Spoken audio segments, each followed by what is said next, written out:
you know, what have you guys experienced? You know, one of the things that we wanted to talk about was censorship. And I think this is one of the things that people don't realize how bad it is and how much what you have with YouTube and Google, same company, but that is one of the most effective social engineering apparatuses to ever exist, and maybe will ever exist. Right. You know, the way that they're determining what is seen, how it's seen through search results, how things are seen, and it's not even so much as much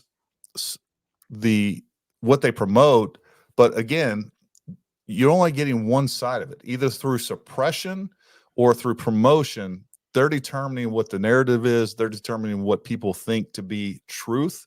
And that is a real problem in this country. And I don't know, it's a very complex issue, especially when you talk about the First Amendment. But you know, what's your thoughts on that, and what have you guys experienced? Just real quick, if I can throw a thought in before I lose it, because it will happen. You know, something I was thinking about, especially when it comes to YouTube, is, you know, even when I first heard about YouTube, it was the idea that anyone could upload a video, right? So you've got all these different views and different, it's all organic. Well, I think there's a lot of people that still believe that and don't believe in the suppression, the actual narrative that's being pushed, the agenda that's being pushed. You know, they're thinking, oh, I'm just going to view videos from all these different people. Surely I'm getting all types of different information. And that's just not really what they're seeing at all. You think you have an equal playing field. Exactly. And you don't. Yeah. It's not even close to one. Yeah. Well, what we've experienced is major suppression depending on the topic. Sure. Topics is what matters. Like if you at the time when they're investigating Biden, if we did videos on Biden, boom. You know, if you even have his face on the thumbnail, they have facial recognition. They can pick that up. Boom. They'll lower it down. Certain words when you're live will get their attention. You know, like trafficking, stuff like that. I don't want to go into all the words, but there's a lot of different words that get their attention. I'm sure you realize that with your channel. 100%. And they suppress you a lot, and they're using all sorts of different techniques. I mean, they're even starting to use it in the community post. You know, it's getting pretty out of control about what I'm seeing, and it's all about suppressing a certain group's viewpoint. You know, the left, they're all for diversity. You know, that's what they talk about, diversity. Right. But they're not for diversity in thought, though. No, that's right. You know, not and yeah, they want everybody have the same thoughts, and that's the dangerous part for me. And I think that's why I'm gonna have to. I'm gonna vote for Trump. You know, when I see Trump, I was like, my first reaction is like, the main reason I want to vote for him because I know he's going to go up there and do what he needs to do, and hopefully he'll try to change this that you're seeing in social media now. You know, you're actually starting to see it in Rumble. You're starting to see it in other places because they have to comply because of other countries. They're having pushback from other countries like Brazil and also in Europe. Even Elon Musk is having issues with Twitter and them trying to go after him. I mean, they arrested the guy that created Telegram in France, and they're prosecuting him. So if I was him, I wouldn't go to France because, you know, fear of getting arrested. And I think when you see stuff like that happening in Europe, at some point or another, it always comes here. And that's concerning too, because, you know, you're starting to see it a little bit here. It's not full bore like you see in Europe or Canada or in Brazil. But I think one more election, and if you put Kamala Harris in there, it's going to go in overdrive because she's going to give them free reign to decide, and free reign to actually the three-letter agencies decide what's can go on the internet and what can't. So what you're saying is some of the social media platforms that we think of as being less censored, more freedom friendly, are now, due to pressure from outside countries, doing more of the censorship. They're doing a little bit more of it. It's because they want to get that revenue from that particular area.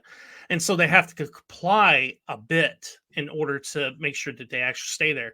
Right now, Brazil has yeah, it is. Yeah. But right now, Brazil has completely taken Rumble off. You can't even, they don't see Rumble at all anymore there. I knew that was the case with X. I wasn't aware that Rumble was removed as well. Yeah, Rumble was removed, and X is too. Right now, Elon Musk is, in such, I guess, a lawsuit with them trying to get his equipment back when it comes to, I think, Starlink and some of the equipment that was there. He's trying to get that back, and he's also trying to get them to open their venue back up for X. But we're gonna have to wait. Yeah, right now, apparently, if you're running a VPN, you get caught running a VPN, it's like 10 years in prison. In Brazil? In Brazil. Wow. In Brazil, yeah. Wow. Yeah, George Washington said, if freedom of speech is taken away, then dumb and silent we may be led like sheep to the slaughter. Look, that's what's at stake here. There's only one reason that they want to control a narrative, and they don't want ideas to compete. And that reason doesn't have anything good in it for any of the American people. Right. There should be an open marketplace of ideas, and what we're seeing is like I commented on one of your videos, like it was so good on the situation in Butler, and I saw the views, and I was like, how can this be? It's been up 3 hours, and it's like, I know exactly how it can be. That YouTube isn't sharing it with anyone. Mm-hmm. I have the bell turned on for my own channel, and I don't get notifications at least 60% of the time. Yeah. And it's turned on. The other thing I've seen is, because I do the same thing and I monitor that. So I won't get any notification once it's posted. I'll get it like a day, 18, 24 hours later, after it's already kind of went in. If folks don't understand, like, videos have a life cycle. And it's like a 12 to 24 hour life cycle. And I don't know how it all works. I just know I can see how it works in the analytics. So there's two things. So if you're missing that 12 to 24 hour life cycle of that thing, it gets kind of put on the shelf, and the video's all but dead. And that was one thing that I noticed. We're talking about the algorithm. That's where I kind of got lucky with, once that the Trump assassination thing happened, I can tell they weren't censoring that. I had like 2 videos that got over 1 million views, like within a couple of days. Yeah. And then like the next video that I posted, same topic, like it's kind of the same formula, 30,000 views. And then the next one was like 5,000 views. And the interest in it was still high. It's just, what they were doing. Like, oh, hey, this is helping Trump. We could tell this is not good. Like, we gotta put the kibosh on this real quick. I think not only are they censoring a certain view, but Base comment brings a thought to the forefront of my brain. His comment says, I've lost a lot of faith in society these last few years since COVID. I was proven wrong with the hurricane. People have stepped up and helped each other, and it didn't matter who you were voting for. Now, those kinds of things are getting censored too. And I think they want to keep us divided. They want to keep us fighting each other so that we're not paying attention to what is actually going on. We're so absorbed in hating each other that they can be doing all kinds of things behind the scenes, grabbing power, doing whatever they want to do. But we're so absorbed in staying divided that they intentionally, I think, censor those kinds of things. You don't see all the good in humanity that not only happens around, a situation like this, but in everyday life. Yeah. Yeah. They don't want people coming together. No. No. Nothing gets Strength in numbers.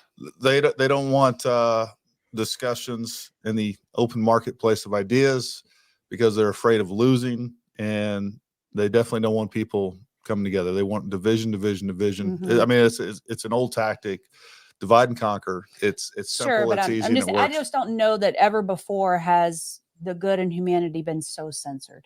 I don't think that they've ever had the ability to do so, and that's what Google, especially Google, YouTube, Alphabet, whatever you want to call them, like the power that they have to create narratives is insane. And that's what we're up against. And I don't have a good answer. I have some thoughts on it, what I think should take place, but it's a challenge. There's no doubt about it. Well, example of that is after the attempted assassination of Trump, the first one in Butler.